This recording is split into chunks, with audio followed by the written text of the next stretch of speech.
एक अंधेरी कोठरी में मिट्टी की दीवारों के बीच एक माँ ने अपने बच्चे को अपनी बाहों में भींच लिया था। बाहर से आती रोशनी का हल्का सा झोंका उसके डर को और गहरा कर रहा था। उसके पैरों में एक छोटी सी गुड़िया गिरी पड़ी थी, मानो ये खौफनाक पल भी उसकी मासूमियत से छू नहीं पाए। उसकी आंखों में खौफ के आंसू थे और उसका दिल तेजी से धड़क रहा था। सामने खड़ा था एक पुरुष जिसके चेहरे पर गुस्सा और आंखों में पागलपन था। उसके हाथ में चमचमाती हुई तलवार थी जो किसी अनहोनी का संकेत दे रही थी।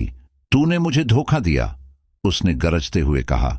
मुझे मेरे अपने घर में अपमानित किया और अब तू इस बच्चे को लेकर मेरे सामने बचने का नाटक कर रही है। मां के पास कोई जवाब नहीं था। उसकी सिसकियों के बीच उसने अपने बच्चे को और जोर से पकड़ा।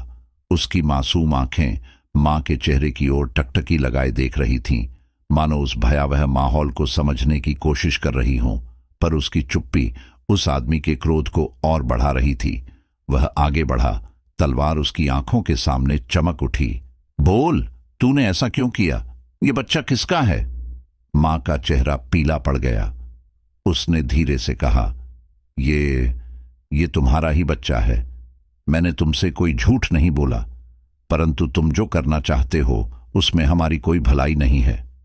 ये बच्चा निर्दोष है, इसका कोई दोष नहीं। आदमी की आंखों में एक पल के लिए संशय झलका, परंतु वह जल्द ही फिर से कठोर हो गया। झूठी औरत, तू मुझे बेवकूफ समझती है। तेरा और इस बच्चे का अंत आज यहीं होगा। तभी अचानक से एक बिजली सी चमकी और कोठरी की खिड़की पर किसी का साया उभर आया। एक रहस्यमय आवाज गूंज उठी, रुक जा पापी, तूने प्रेम और ममता का अपमान किया है। इस मासूम का रक्त बहाकर तू अपने जीवन में अनंत अंधकार भर लेगा। आदमी कांप गया, उसकी तलवार हाथ से गिर गई। वह डर के मारे पीछे हट गया। मां ने उस साए की ओर देखा और राहत की सांस ली। तूने अपनी पत्नी और बच्चे को ठुकरा दिया, आवाज ने कहा, परंतु ममता का यह दामन कभी नहीं बिखरता। अब ये मां और बच्चा तुझसे दूर चले जाएंगे और तू इस अंधेरी कोठरी में अपने पापों के साथ अकेला रहेगा। और देखते ही देखते वह मां अपने बच्चे को लेकर उस कोठरी से बाहर निकल गई। आदमी चीखता रह गया, पर उसकी चीखें उसी अंधेरी कोठरी में गूंज कर रह गईं। उस मां ने अपने बच्चे को सीने से लगाकर कोठरी से बाहर कदम रखा। उसके मन में डर और राहत का एक अनोखा मिश्रण था। उसने उस रहस्यमयी साए की ओर देखा जो अब तक उसकी रक्षा का कारण बना था, लेकिन वह साया धीरे धीरे धुंधला हो रहा था, मानो उसकी भूमिका अब पूरी हो गई हो।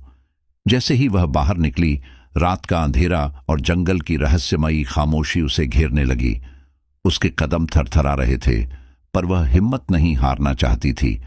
उसे अब केवल एक ही चिंता थी, अपने बच्चे को सुरक्षित रखना और उस आदमी से दूर भागना जो कभी उसका अपना था, पर अब एक पागलपन और बदले की आग में जल रहा था। वह जंगल में एक सुरक्षित जगह ढूंढने के लिए आगे बढ़ी। उसकी आंखों में अनगिनत सवाल थे। वह सोचने लगी कि आखिर क्यों उसकी जिंदगी में यह तूफान आया।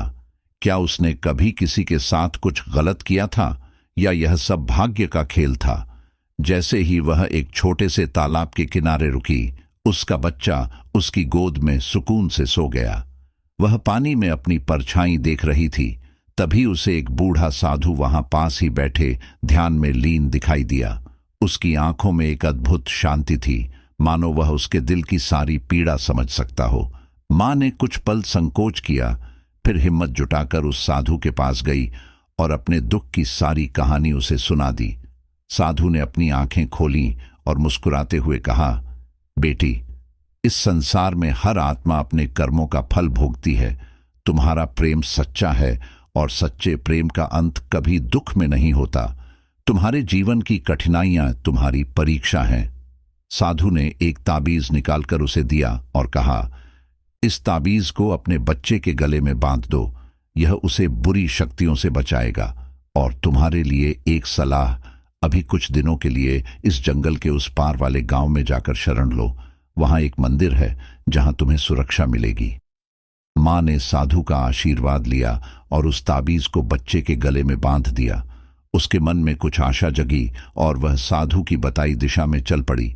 रात के अंधेरे में वह अपने बच्चे को गोद में लिए जंगल के रास्ते पर बढ़ती रही। रास्ते में कई डरावने आवाजें सुनाई दी, पर साधु की दी हुई ताबीज की ताकत ने उसे किसी अनहोनी से बचाए रखा। जैसे जैसे वह गांव के करीब पहुंचती, उसके मन में एक अनजाना सा डर और एक नई आशा जन्म लेने लगी। उसे महसूस हुआ कि शायद उसका जीवन एक नई दिशा में जा रहा है। जैसे ही वह गांव में पहुंची, उसे एक छोटा सा मंदिर दिखाई दिया। वह थकी हारी मंदिर के दरवाजे पर बैठ गई और अपने बच्चे को सीने से लगाकर सो गई। सुबह की पहली किरण के साथ मंदिर के पुजारी ने उसे देखा और अंदर आने का आग्रह किया। पुजारी ने उसकी हालत देखी और पूछा, बेटी, कौन हो तुम? मां ने अपनी पूरी कहानी पुजारी को सुनाई। पुजारी ने उसके दर्द को समझते हुए उसे मंदिर में रहने की अनुमति दे दी। कुछ ही दिनों में गांव वालों को भी उसके बारे में पता चला और उन्होंने उसे सहानुभूति और सम्मान के साथ अपनाया।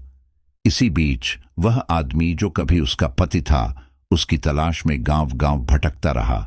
उसका मन अपराध बोध और क्रोध के बीच झूल रहा था। एक दिन जब वह उस गांव के पास पहुंचा तो उसकी नजर उस मंदिर पर पड़ी जहां उसकी पत्नी और बच्चा सुरक्षित थे। जैसे ही उसने मंदिर में प्रवेश किया, उसे अपनी पत्नी और बच्चे को देखकर गुस्सा आया। उसने चिल्लाते हुए कहा, तू यहां छुपी थी, चल, अब तू बच नहीं पाएगी। लेकिन तभी गांव के लोग इकट्ठा हो गए। पुजारी ने सामने आकर उसे रोका और कहा, इस मां का अपराध क्या है? एक नारी जो अपने बच्चे की रक्षा के लिए भागी, उसे अपने ही पति से बचने की जरूरत क्यों पड़ी? गांव के बुजुर्गों ने उस आदमी का न्याय किया और उसे बताया कि वह जो कर रहा है वह पाप है। उसकी आंखों से पर्दा हटा और उसे अपनी गलती का एहसास हुआ। उसने मां और बच्चे से माफी मांगी, पर उस मां ने उसे माफ नहीं किया और अपनी नई जिंदगी की शुरुआत करने का फैसला किया। वह मां अपने बच्चे के साथ गांव में रहने लगी। उसकी जिंदगी में फिर से सुख शांति का आगमन हुआ और उसने हर दिन अपने बच्चे के लिए एक सुरक्षित भविष्य बनाने की ठानी।